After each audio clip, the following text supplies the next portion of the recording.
Welcome in to this March Madness Monday edition of Palmetto Sports Daily. I'm Carmine here in Greenville, South Carolina, joined by Teagan Brown over in Myrtle Beach, Conway area, South Carolina, and we'll get into Coastal Carolina in her area in just a moment. We'll also get into Clemson in just a moment over here. But Teagan, we got to start off with, unfortunately, some March sadness for the Gamecocks women's basketball team, losing to UCLA in the battle of the 1 seeds, but they lost by 28 points, 79-51. And UCLA jumped on South Carolina right away. They took an 11-point lead just after the first quarter. And a buzzer beater they hit right before the end of the first quarter with a step-back three. And then it became a Bruins blowout in the second half, outscoring USC by 16 points in just the third quarter, the widest margin in any championship game history for a quarter. And then also UCLA holding USC to their worst shooting game the entire season, just 30% from the field and 13% from three-point range. The Bruins ballooned that lead to 35 points at one time, ended up winning, as I said, by 28, being the best in the country for them for the first time in almost 50 years, and first time for UCLA women's basketball winning a national championship in the NCAA era. The Gamecocks were going after their third national title in the last 5 seasons, but instead now losing back-to-back national titles, both by more than 20 points. You remember that UConn beatdown in the national championship last season. Here's Coach Staley on what she felt went wrong in last night's national championship. I don't think we were mentally weak. I just thought that there were things that contributed to, us not being able to perform at a high level. I think the way that we play defense, if we aren't getting stops, it is demoralizing. When we're on the other end and we got easy shots that we usually make, compounds it. But doesn't take away from, this team getting to this place and playing in a national championship when I don't know if anybody had us here. I don't know if anybody had us, certainly advancing to this point. So I'm super proud of our team, really proud. We got a lot to learn from the loss today, and the challenge is always to get ready for next season, and we'll do that, shortly. So you don't want to take away from their accomplishments, of course. This is a dynasty, 3 national titles in the last 10 seasons, 6 straight Final Fours, 3 straight trips to the national championship game. The first one they won back in 2024 of that stretch, losing the last 2 to UConn and UCLA by an average of about 25 points in the last 2 national championship games. But still, 36-4 is the Gamecocks record. But Teagan, in this game, UCLA came out right away, the more aggressive team, the team that was playing harder, I think. You never want to question any effort. I'm sure the Gamecocks were trying hard, but UCLA had a fire burning behind them that looked a lot more than what the Gamecocks had, out-rebounding South Carolina by 12. UCLA with 49 rebounds in this game, and also outscoring South Carolina by 12 points in the paint, both very unusual to see. But of course, they do have first-team All-American Lauren Betts at 6'7" for UCLA.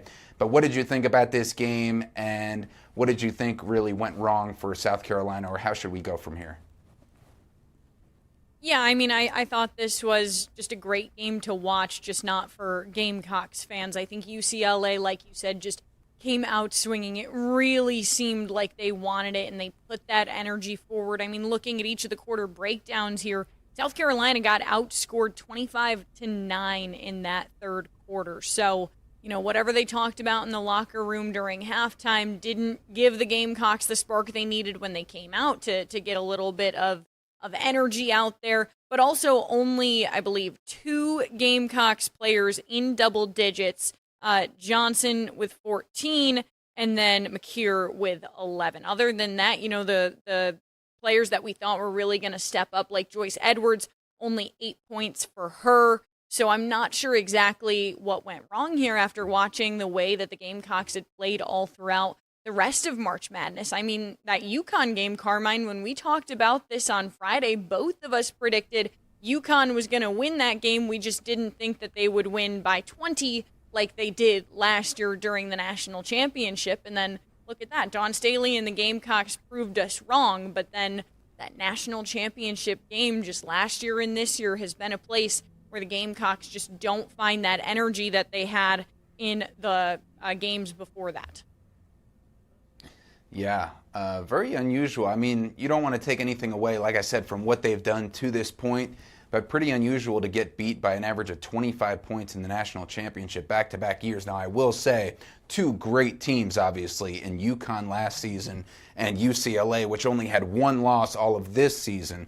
So, of course, the other team plays a big part with their All-Americans on their side.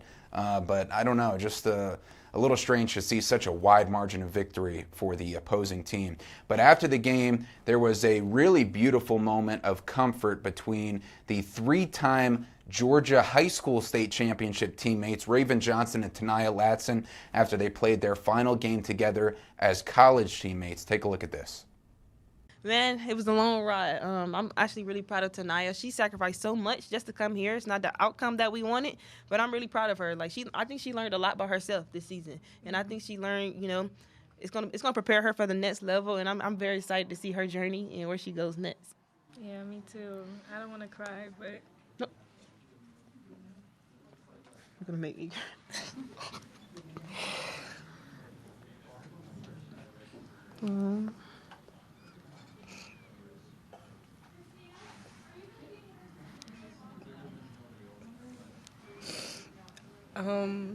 obviously she meant so much to me.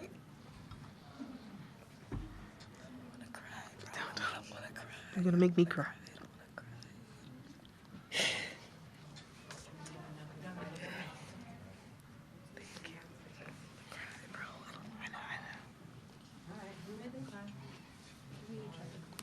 I'm trying not to.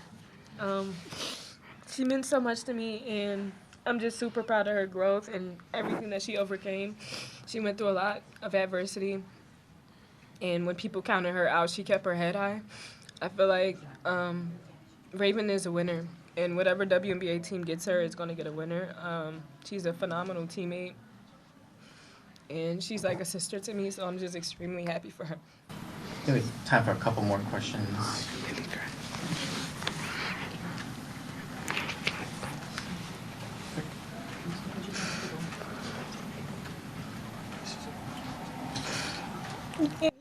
I know, I'm trying to.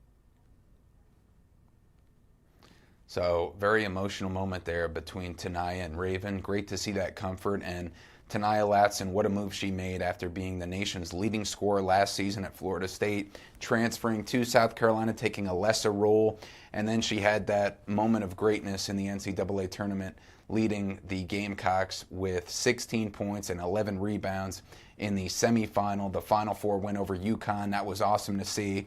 Didn't pan out the way they wanted in the national championship, but great to see those two teammates reuniting and exceeding, probably their expectations of when this season started with so many new players, even to make it back to the national title game. And unfortunately, Teagan, Raven Johnson departs with 145 wins, though, in her South Carolina career, the second most in Gamecocks history, making the Final Four all 5 of her years with 2 national championships to show for it, and Tania Latson joining forces to make the national title game for that final season together. Now let's hear, I believe we have one more soundbite from Coach Dawn Staley on using this as a learning experience and fuel for next season with the still star-studded cast returning. I think that part is easy. I mean, you can watch film, you can see where, maybe you need to add some strength in how individuals need to play. I think we can always be better ball handlers and create opportunities to score, one-on-one if that's the case. And then I just think that the team has to play together.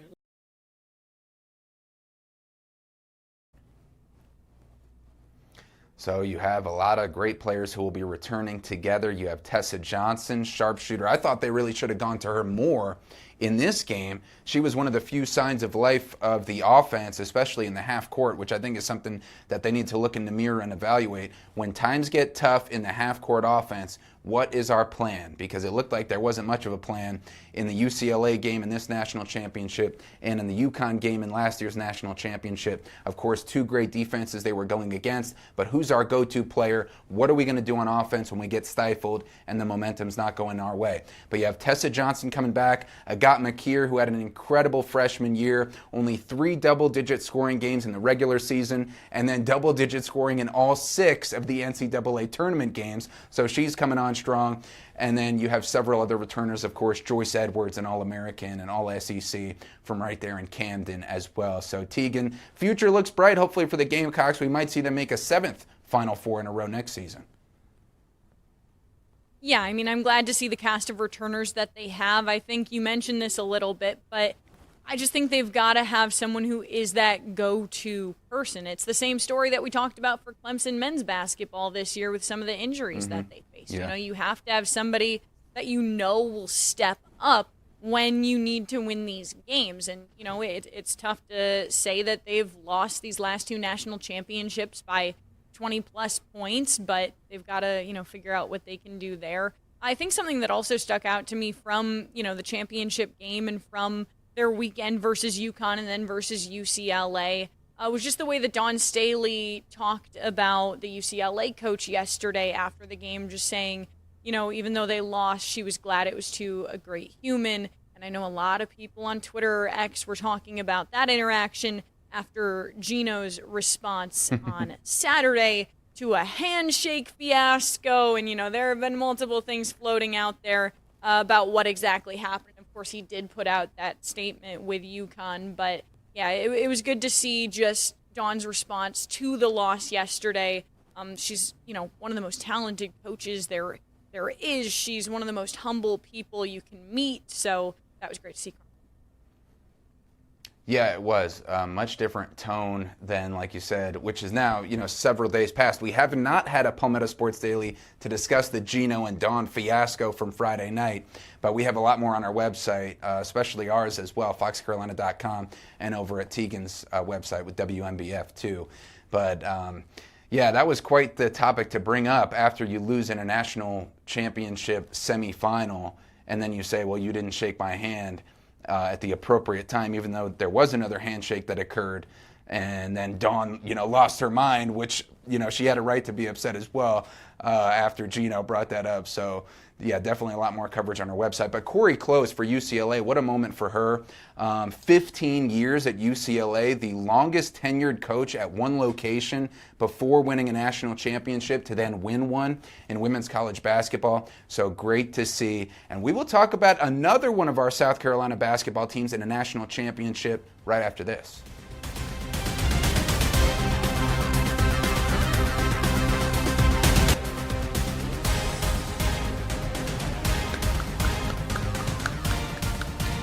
Welcome back in to Palmetto Sports Daily. Another South Carolina basketball team making the championship. This one in Division II men's college basketball. The Lander Bearcats bear down for Kelly DeValia on our production staff, a proud Lander graduate, watching her team make a run all the way to its first ever national championship game. Unfortunately, losing and getting behind early. Similar story, actually, to the Gamecocks women, falling behind early, couldn't recover, losing to Gannon from Erie, Pennsylvania, 84-61. Here's their send-off to the national championship from nearby Greenwood, South Carolina. But it doesn't take away from Lander's incredible season, earning the Peach Belt Conference regular season and tournament championship. Then in their first ever Final Four, beating last year's national champion for their 15th win in a row before coming up short in their first trip to the D2 title. The team reflecting on a magical March Madness.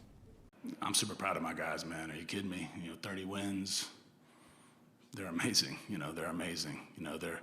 It's a very sad locker room in there, and the reason it's sad is because they put their heart out there, right? They put their heart out there for 9 months, and when you do that and you expose yourself and you're vulnerable in that way, emotions will come out. But I think that's part of becoming a man and being a man, and I'm proud, I'm proud of these guys. I'm proud to be beside two men right here, for sure. I love these guys very much, and I'm proud of the season we had. We've been extremely blessed to be here.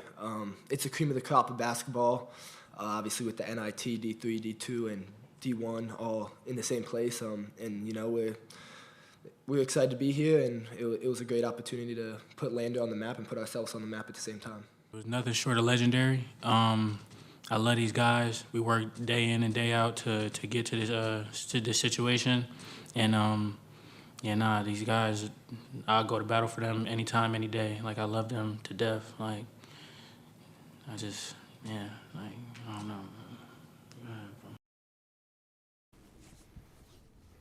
So what a season for the Lander Bearcats. You see the L and the U, that's the bear down right there. 30 wins and just 6 losses, Teagan. And so we've talked about 2 teams that have lost in the national championship, the Gamecocks women, the Lander men, and Coastal Carolina baseball coming off a loss in last year's national championship, but thinking they're on the way to another College World Series. Yeah, I mean, that's their hope. But Carmine, I got to say, I know you're a little bit sad that you won't get to do the Lander symbol now that, the basketball season has come to an end for them. But, hopefully next season they'll get back there again. Mm-hmm. You can once again bring that up. But Coastal Carolina baseball, they were at home this weekend kicking off their series on Thursday against South Alabama, of course, because of Easter weekend. Didn't want a game happen on Sunday. But the Chants coming away with a victory Thursday night, 12-2 in 7 innings, run ruling the Jaguars. Really one of the best ball clubs in the Sun Belt that the Chants have played so far. That was something Kevin Schnall said a lot throughout us talking to him ahead of the series. He said it at the end of the series this weekend. But Coastal did pick up the series win after losing Game 2, coming back to win Game 3, and it was a close one in Game 3 on Saturday. The Chants winning 8-7, and Game 3s have been where they've struggled a little bit with pitching, and we got the chance to catch up with Kevin Schnall about how big this win was for them. Look how excited they are. Winning baseball games is not easy, and for this team to win 9 straight, 10 straight conference games, we were going to lose a game, right? And ultimately, we probably lost the right way last night because we didn't have to burn any arms. Whereas we lose a 2-1 game and you got to burn 2 or 3 arms, today could be different. So if you're going to lose, that's probably the way you want to lose. And some people are like, oh, that's an embarrassing loss. Let me tell you this. There's never a day I'm embarrassed to lead this team. There's never a day I'm embarrassed to be the head coach of this team. These guys worked too hard, cared too much. It was a bad day. And they won the series, and that's all that matters. A win is a win, Carmine. And I know that Clemson is looking for some big wins over the weekend on the West Coast. Yes, and they got 2 out of 3, Teagan. It was a tough loss in Game 2 for Clemson. They were up 5-1. No, they were up 4-1, and then they gave up 4 runs in the 8th inning, and then they lost to Stanford 5-4. Sorry, quick math there. But they won the other 2 games, 9-3, and 12-5 was the last win. And they're pretty happy about the return to California, where Eric Bakich is from, and Nate Savoy is from as well. Talking quickly post-game. And then our offense today was really the storyline of the game. We had 3 zeros to start the first 3 frames, and then just started to get it going and had crooked numbers every time we scored. 18 hits, every starter had a hit. Feels like Tigers are playing better, and that's exactly what we needed to do. So it's a big step in the right direction. It was great. It's good to be back here. It's so far from where I live, but it's fun to be back in California. I have a lot of my family here to see and watch. But it was a great team win. Everybody contributed. And they'll need to keep that momentum rolling, Teagan, because rolling into Tiger Town is 6th-ranked North Carolina for another series. We'll keep this momentum rolling into a quick break and then see you right after this.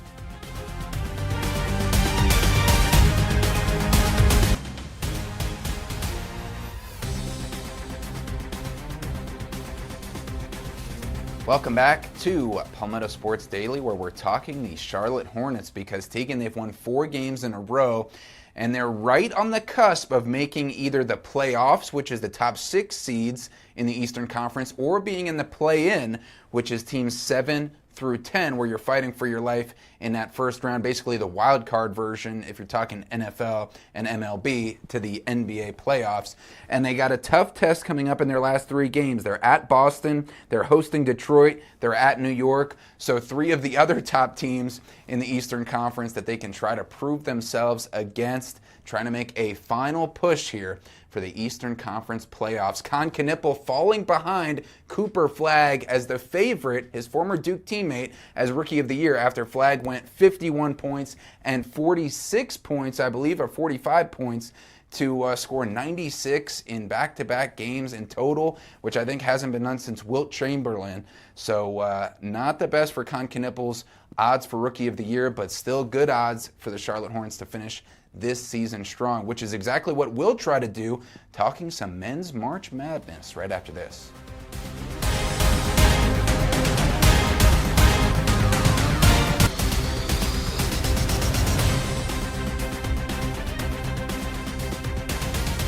Welcome back into Palmetto Sports Daily. Carmine, March Madness is almost over, which I know is March Sadness for us. Less basketball to talk about, but the men's national title game happening tonight. UConn and Michigan facing off. I'm taking the Wolverines in this one. I think they look unbeatable. I think their power in the paint is just so clear. Now, they are a 6.5-point favorite, which I think is a good prediction here. I think this is going to be a great national championship game, Carmine. Yeah, I'm really, my head says Michigan, but my heart says UConn. And I think a lot of this depends on the health of Yaxel Lindeborg, the Big Ten Player of the Year. What's that ankle looking like? Also a former teammate of Clemson Tiger, Butta Johnson, when they were conference champions at UAB, and they made the NCAA tournament together. Another connection, if UConn wins, then Furman men's basketball, who lost to UConn in the first round, could say they lost to the eventual national champs. So I think Michigan looks great on paper. They've been blowing everybody away, but Dan Hurley has won 2 of the last 3 national championships. We'll see what happens and see you right back here on Tuesday on Palmetto Sports Daily.